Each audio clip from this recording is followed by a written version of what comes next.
নমস্কাৰ এই মুহূৰ্তত আহি পৰিছে ৰাজ্যখনৰ বাবে খণ্ডিয়াৰ কেইবাটাও বিগ ব্ৰেকিং নিউজ। আজি 29 এপ্ৰিল অসমৰ লগতে ভাৰতৰ বিভিন্ন প্ৰান্তৰ পৰা খণ্ডিয়াৰ কেইবাটাও খবৰ আহি পৰিছে। এই মুহূৰ্তত জনাই আছো এটা ব্ৰেকিং নিউজ। অবৈধ বাংলাদেশীৰ বিৰুদ্ধে এইবাৰ একশ্যন আৰম্ভ কৰিছে ভাৰত চৰকাৰে। এইবাৰ ৭৪খন জেচিবি, ২০০খন ট্ৰাক, ৩০০০ আৰক্ষী আৰু ১৮ গৰাকী শ্ৰমিক ইতিমধ্যে সাজু হৈ পৰিছে। এই মুহূৰ্তে জনাই আছো ডাঙৰ খবৰ। ভাৰতত থকা অবৈধ বাংলাদেশী সাৱধান হোক। অবৈধ বাংলাদেশীৰ বিৰুদ্ধে সৰ্ববৃহৎ একশ্যন আৰম্ভ কৰিছে এইবাৰ বিজেপি চৰকাৰে। সৰ্ববৃহৎ একশ্যন আৰম্ভ কৰিছে আৰক্ষী প্ৰশাসনে। ৭৪খন জেচিবি, ২০০খন ট্ৰাকেৰে ভাঙি পেলোৱা হ'ল অবৈধ বাংলাদেশীৰ বসতি। এইবাৰ পেহেলগাম কাণ্ডৰ পিছতে খৰব হৈ পৰিছে এইবাৰ চৰকাৰ। ভাৰত চৰকাৰ সাজু হৈ পৰিছে। ৭৪খন জেচিবিলৈ ২০০খন ট্ৰাকেৰে ভাঙি পেলোৱা হ'ল এইবাৰ অবৈধ বাংলাদেশীৰ বসতিস্থল। ভুৱা নথি পত্ৰৰে অবৈধ বাংলাদেশীয়ে থিতাপি লৈছিল ভাৰতত আৰু তাৰ পাছতে অভিযান আৰম্ভ কৰিছে। অভিযানৰ পূৰ্বেই আটক হৈছে ৬৫০০ৰো অধিক সন্দেহজনক বাংলাদেশী। এই মুহূৰ্তে বিগ নিউজ জনোৱাৰ চেষ্টা কৰিছো। গুজৰাটৰ আহমেদাবাদৰ চান্দুলা তালাব অঞ্চলত বৃহৎ উচ্ছেদ অভিযান আৰম্ভ হৈছে। মমতা বেনাৰ্জীৰ নেতৃত্বাধীন পশ্চিমবংগ চৰকাৰে অবৈধ বাংলাদেশীক ভাৰতত থাকিবলৈ দিয়াৰ অভিযোগ উত্থাপন হৈছে। পশ্চিমবংগৰ ভুৱা নথি পত্ৰ বনাই গুজৰাটত থিতাপি লৈছিল এইসকল বাংলাদেশীয়ে। চান্দুলা তালাব অঞ্চলৰ জলাশয় পুথি বসতি স্থাপন কৰিছিল। অবৈধ বাংলাদেশীয়ে। ইতিমধ্যে ৪৫০ জনক চিনাক্ত কৰা হৈছে অবৈধ অনুপ্ৰৱেশকাৰী ৰূপে। ভাৰতত থকা অবৈধ বাংলাদেশী এইবাৰ সাৱধান হওক। আন এটা ব্ৰেকিং নিউজ হৈছে, যিহেতু কাইলৈ ৯ বজাৰ লগে লগে HS পৰীক্ষাৰ ফলাফল ঘোষণা কৰা হ'ব। ইতিমধ্যে আমি জনাইছো আপোনালোকক আৰু তাৰ বাবেই এইবাৰ ১২টাকৈ বিশেষ ৱেবছাইট মুকলি কৰা হৈছে। আমি আপোনালোকক সেই ৱেবছাইট কেইটা দেখুৱাইছো। এইদৰে 12টাকৈ ৱেবছাইট মুকলি কৰা হৈছে। কি কি ৱেবছাইটৰ জৰিয়তে কাইলৈ পুৱা ৯ বজাৰ লগে লগে ছাত্ৰ ছাত্ৰীসকলে পোনপটীয়াকৈ ৰিজাল্ট তেওঁলোকে লাভ কৰিব, মাৰ্কশ্বিট তেওঁলোকে লাভ কৰিব, আমি সবিশেষ জনোৱাৰ চেষ্টা কৰিছো। অসম ৰাজ্যিক বিদ্যালয় শিক্ষা পৰিষদে ঘোষণা কৰিছে সেই ৱেবছাইটবোৰ। অসম ৰাজ্যিক বিদ্যালয় পৰিষদে ইতিমধ্যে ৱেবছাইট প্ৰকাশ কৰিছে। ৯ বজাৰ কাইলৈ পুৱা ৯ বজাৰ পৰা মুকলি হ'ব 12টাকৈ ৱেবছাইট। আমি দেখুৱাইছো। এই চাওক, এইকেইটা ৱেবছাইট আপোনালোকে স্ক্ৰীনশ্বট মাৰি থওক আৰু এইকেইটা ৱেবছাইটৰ মাধ্যমেৰে কাইলৈ ৰিজাল্ট লাভ কৰিব আপোনালোকে। ইয়াৰ প্ৰথম ৱেবছাইট ahsec.assam.gov.in, দ্বিতীয়টো ইয়াৰ স্ক্ৰীনত আপোনালোকে দেখিবলৈ পাইছে assamresult.in, assamjobalert.com। এইদৰে এটাকৈ আমি আপোনালোকক দেখুৱাইছো। আপোনালোকে স্ক্ৰীনশ্বট মাৰি থব পাৰে আৰু কাইলৈ ৯ বজাৰ লগে লগে খোল খাব এই 12টাকৈ ৱেবছাইট আৰু লগে লগেই ঠিক ৯ বজাৰ লগে লগে আপোনালোকে ৰিজাল্ট লাভ কৰিব। আপোনালোকে ৰোল আৰু নাম্বাৰ মাৰি এই বিশেষ ৱেবছাইট যিকোনো এটা ৱেবছাইট আপোনালোকে ব্যৱহাৰ কৰি আপোনালোকে ৰিজাল্ট লাভ কৰিব কাইলৈ পুৱা ৯ বজাৰ লগে লগে। আন এটা ব্ৰেকিং নিউজ এই মুহূৰ্তত জনোৱাৰ চেষ্টা কৰিছো। পেহেলগাম কাণ্ডৰ এইবাৰ পৰিণতি। জম্মু কাশ্মীৰৰ ৪৮টাকৈ পৰ্যটনস্থলী বন্ধৰ ঘোষণা কৰা হৈছে। বন্ধ হ'ল এইবাৰ ৰিজৰ্ট। পেহেলগামৰ নাৰকীয় ঘটনাৰ পৰিণাম ভুগিছে এইবাৰ পাকিস্তানৰ সাধাৰণ জনতাই। সন্ত্ৰাসবাদী আক্ৰমণৰ পাছতে বন্ধ হৈ পৰিছে জম্মু কাশ্মীৰৰ ৪৮টাকৈ পৰ্যটনস্থলী। ৪৮টাকৈ পৰ্যটনস্থলীত সমান্তৰালভাৱে বন্ধ হৈছে বহুকেইটা ৰিজৰ্ট। এই মুহূৰ্তত এটা ডাঙৰ খবৰ জনোৱাৰ চেষ্টা কৰিছো। ৪৮টাকৈ পৰ্যটনস্থলীত সমান্তৰালভাৱে ৰিজৰ্টো বন্ধ কৰা হৈছে। বহু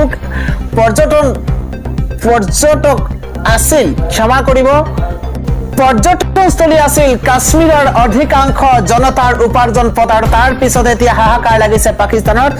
পৰ্যটনকেই আছিল কাশ্মীৰৰ অধিকাংশ জনতাৰ উপাৰ্জনস্থলী আৰু নিষিদ্ধ সংগঠন TRF-এ পুনৰ কাশ্মীৰত আতংকৰ সৃষ্টি কৰাৰ আশংকা চোৰাংচোৱা সংস্থাৰ। এই মুহূৰ্তত জনাই আছো ডাঙৰ খবৰ। সম্ভাৱ্য আক্ৰমণৰ প্ৰতি লক্ষ্য ৰাখি বন্ধ কৰা হৈছে ৪৮টাকৈ পৰ্যটনস্থলী।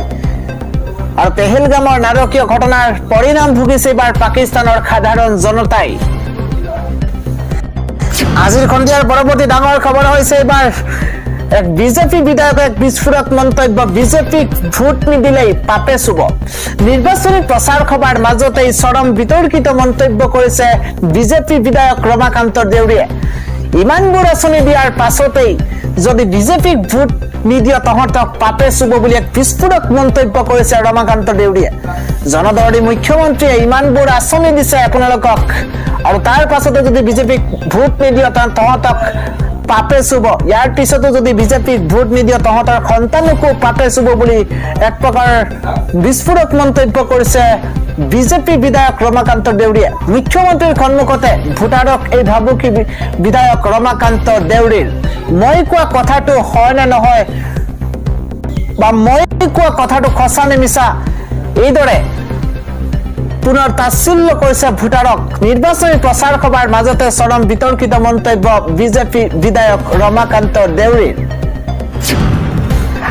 আন এটা অখিল গগৈয়ে গৌৰৱ গগৈক এক্সপ'জ কৰি গৌৰৱ স্থান যোৱাৰ কথা ফাদিল কৰিলে অখিল গগৈৰ মন্তব্যই গৌৰৱ গগৈ পাকিস্তান যোৱাটো সঁচা বুলি এক্সপ'জ কৰিলে অখিল গগৈয়ে গৌৰৱ গগৈয়ে স্বীকাৰ নকৰা কথা কৈ দিলে অখিল গগৈয়ে গৌৰৱ গগৈয়ে নিজেই উত্তৰ নিদিলে আইনে উত্তৰ বিচাৰিবলৈ বাধ্য হ'ব এই মুহূৰ্তত ডাঙৰ খবৰ জনোৱাৰ চেষ্টা কৰিছো গৌৰৱ গগৈৰ পাকিস্তান লিংকক লৈ পুনৰ বিস্ফোৰণ মুখ্যমন্ত্ৰীৰ অখিল গগৈয়ে এক্সপ'জ কৰি দিলে গৌৰৱ গগৈ আন এটা খবৰ হৈছে পাকিস্তানী প্ৰতিৰক্ষা মন্ত্ৰীৰ সাৱধান বাণী এবাৰ যিকোনো মুহূৰ্ততে পাকিস্তানত হ'ব ভয়ংকৰ আক্ৰমণ ভাৰতৰ আক্ৰমণৰ ভয়ত কঁপিছে এতিয়া খুদ পাকিস্তানৰ প্ৰতিৰক্ষা মন্ত্ৰী ভাৰতৰ আক্ৰমণৰ ভয়ত কঁপিছে এতিয়া খুদ পাকিস্তানৰ প্ৰতিৰক্ষা মন্ত্ৰী খ্বাজা আসিফৰ অসহায় স্বীকাৰোক্তি আমি হাই এলাৰ্টত আছো যিকোনো সময়তে ভাৰতীয় সেনাই কৰিব পাৰে আক্ৰমণ এই মুহূৰ্তত বিগ নিউজ জনোৱাৰ চেষ্টা কৰিছো এক বিবৃতিৰ জৰিয়তে পাকিস্তানী জনতাক সাৱধান বাণী মন্ত্ৰীগৰাকীৰ সীমান্তত ভাৰতীয় সামৰিক বাহিনী সজাগ হৈ পৰিছে কণ্ট্ৰাক্টবাদক প্ৰশ্ৰয় দি নিজৰ ভুল স্বীকাৰ কৰি সাৱধান বাণী আসিফৰ ভাৰতৰ বিৰুদ্ধে পাৰমাণৱিক অস্ত্ৰ প্ৰয়োজন হলে ব্যৱহাৰ কৰাৰো ভাবুকি ভাৰতৰ আক্ৰমণৰ ভয়ত কঁপিছে এতিয়া খুদ পাকিস্তানৰ প্ৰতিৰক্ষা মন্ত্ৰী আন এইবাৰ অসুস্থ হৈ পৰিছে পাকিস্তানৰ প্ৰধানমন্ত্ৰী শ্বাহবাজ শ্বৰীফক হঠাৎ হস্পিটেলত ভৰ্তি কৰোৱা হৈছে এই মুহূৰ্তত হঠাৎ অসুস্থ হৈ পৰিছে পাকিস্তানৰ প্ৰধানমন্ত্ৰী শ্বাহবাজ শ্বৰীফ ভাৰতৰ এটাৰ পিছত আন এটা পাকিস্তান বিৰোধী সিদ্ধান্তৰ মাজতে হঠাৎ অসুস্থ হৈ পৰিছে পাক প্ৰধানমন্ত্ৰী এই মুহূৰ্তত ব্ৰেকিং নিউজ কেঁচুমূৰীয়া ৰোগত আক্ৰান্ত হৈছে পাক প্ৰধানমন্ত্ৰী শ্বাহবাজ শ্বৰীফ ৰাৱালপিণ্ডিৰ সেনা চিকিৎসালয়ত ভৰ্তি কৰোৱা হৈছে শ্বাহবাজ শ্বৰীফক এটা বিগ নিউজ জনোৱাৰ চেষ্টা কৰিছো কমাত স্বাস্থ্যৰ অৱনতি হোৱাৰ সন্দেহ পাক প্ৰধানমন্ত্ৰী বৰ্তমান চিকিৎসকৰ তত্বাৱধানত আছে প্ৰধানমন্ত্ৰী শ্বাহবাজ শ্বৰীফ হঠাৎ অসুস্থ হৈ পৰিছে পাকিস্তানৰ প্ৰধানমন্ত্ৰী শ্বাহবাজ শ্বৰীফ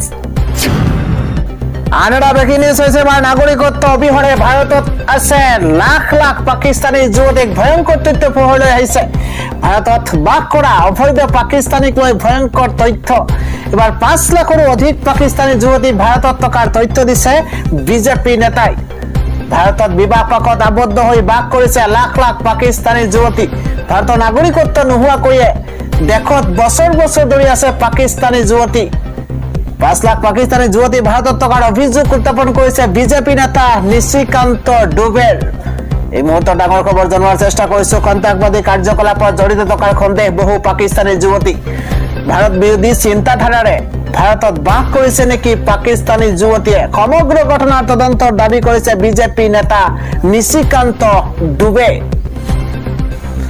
আজিৰ সন্ধিয়াৰ খবৰটোকৈ ডাঙৰ খবৰ হৈছে ভাৰতত থকা পাকিস্তানীৰ হাতত মাত্ৰ কেইটামান ঘণ্টা বাকী আছে ৰাতি 12 বজাৰ ভিতৰতেই এৰিব লাগিব দেশ মেডিকেলৰ ভিসাৰ ম্যাদ সমাপ্ত হ'ব ৰাতি 12 বজাৰ লগে লগে ভাৰতত থকা পাকিস্তানীৰ হাতত আছে মাত্ৰ কেইটামান ঘণ্টা আজি ভাৰত ত্যাগ নকৰিলে জেল যাত্ৰা হ'ব পাৰে খ খ পাকিস্তানীৰ 3 বছৰ জেল লগতে 3 লাখ টকাৰ জৰিমনা দিব লাগিব ভাৰতত থকা পাকিস্তানীয়ে যদিহে সময় শেষ হোৱাৰ পূৰ্বে দেশ এৰি নাযায় তেতিয়াহ'লে জেল পৰ্যন্ত হ'ব 3 লাখ টকাৰ জৰিমনা বিহা হ'ব আজি মেডিকেলৰ ভিসাৰ ম্যাদ সমাপ্ত হ'ব হাজাৰ হাজাৰ পাকিস্তানীৰ এই মুহূৰ্তত বিগ নিউজ মেডিকেল ভিসা লৈ ভাৰতলৈ অহা পাকিস্তানীলৈ কঠোৰ নিৰ্দেশনা চৰকাৰৰ মেডিকেলৰ ভিসা লৈ ভাৰতলৈ অহা পাকিস্তানলৈ কঠোৰ নিৰ্দেশনা চৰকাৰৰ আজি 29 এপ্ৰিল আৰু 29 এপ্ৰিললৈকে সময়সীমা বান্ধি দিছিল ভাৰত চৰকাৰে আৰু ভাৰতত থকা পাকিস্তানৰ হাতত আছে মাত্ৰ কেইটামান ঘণ্টা 12 বজাৰ লগে লগে ম্যাদ উকলিব আজি ভাৰত ত্যাগ নকৰিলে জেল যাত্ৰা হ'ব শ শ পাকিস্তানীৰ। পৰৱৰ্তী ব্ৰেকিং নিউজ 60 কিলোমিটাৰ বেগতে আহি আছে ৰাজ্যত প্ৰচণ্ড ধুমুহা বৰষুণ 3 দিনলৈ সাৱধানতা জাৰি কৰা হৈছে। 11খন জিলালৈ হাই এলাৰ্ট জাৰি কৰিছে বতৰ বিজ্ঞান কেন্দ্ৰই। আগন্তুক 3 দিনলৈ ৰাজ্যত চলিব ধুমুহা বৰষুণৰ তাণ্ডৱ। কেৱল সিমানেই নহয়, 11খন জিলালৈ আজি জাৰি কৰা হৈছে এলাৰ্ট। 60 কিলোমিটাৰ বেগত অহা ধুমুহাই তাণ্ডৱ চলাব ৰাজ্যত। আগন্তুক 3 দিনলৈ প্ৰচণ্ড ধুমুহা বৰষুণ লগতে বজ্ৰপাতৰ আশংকা প্ৰকাশ কৰিছে আঞ্চলিক বতৰ বিজ্ঞান কেন্দ্ৰই।